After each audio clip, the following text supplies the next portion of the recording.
So Trump, when he commuted these sentences and pardoned the January 6 prisoners, yesterday the founder of the Oath Keepers, who was alleged to have coordinated this attack, was up here on the Hill making the rounds. I wonder what you feel about that. Was he arrested? Was he arrested? He was convicted on seditious conspiracy charges for 18 years. He was served in prison. He's the one that wasn't up here on Capitol Hill during January 6th? Yeah, he was accused of coordinating the attack. Yeah. Accused of free speech. I don't go by all that. You know, I think at the end of the day, you're going to find, obviously, it was a huge partisan issue when it came to him. Now, I haven't read much of what he said, but if you weren't here on January 6th, it's obviously they were looking for some kind of scapegoat that orchestrated this, other than President Trump. And I'm glad he's out. But he was convicted by a jury of his peers.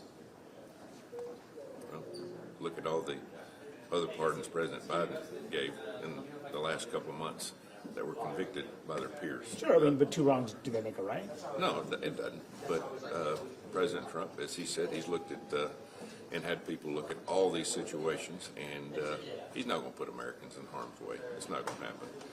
But this was, if the January 6th committee had done their job and it had been bipartisan, we'd have had all this worked out. But obviously with a corrupt committee that at the end of the day destroyed all the evidence that would have probably shown that there were a lot of these prisoners shouldn't be in jail.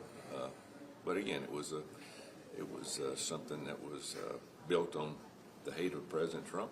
And again, we need to get past this. But I know people are going to look at it on both sides. Was this right or was this wrong? Yeah, I mean, one of the things is that he did release, pardon the people who attacked police.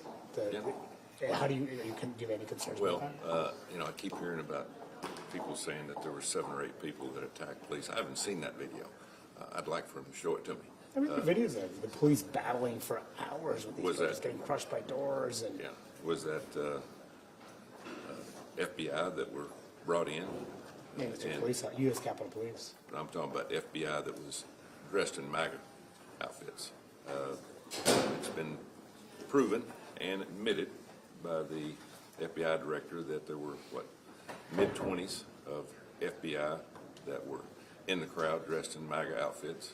So, I mean, there's so much disparity here between evidence, who's right, who's wrong.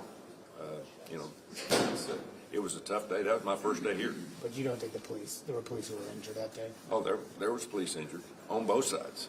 You know, there was smoke bombs that was released out into the crowd, shot into the crowd. People were injured. And so there's nobody right here at the end of the day. Nobody was right. I mean, it was handled wrong. The security was bad. We didn't have the people here that should have been here that was called on by the president. And at the end of the day, I think you're going to find out a lot of people were involved in this from behind the scenes that probably could have kept all this from happening. Sir, what's your message to fellow Republican senators who might be skeptical about the Pete Hegseth nomination? What would you? I read all the evidence yesterday. He said, she said, really no facts, just rumors. The ex-wife, she absolutely disputed anything that her sister-in-law or sister said. I don't know what it was, but it's obviously a Hail Mary at the end, and it's not going to work because it's going to get confirmed.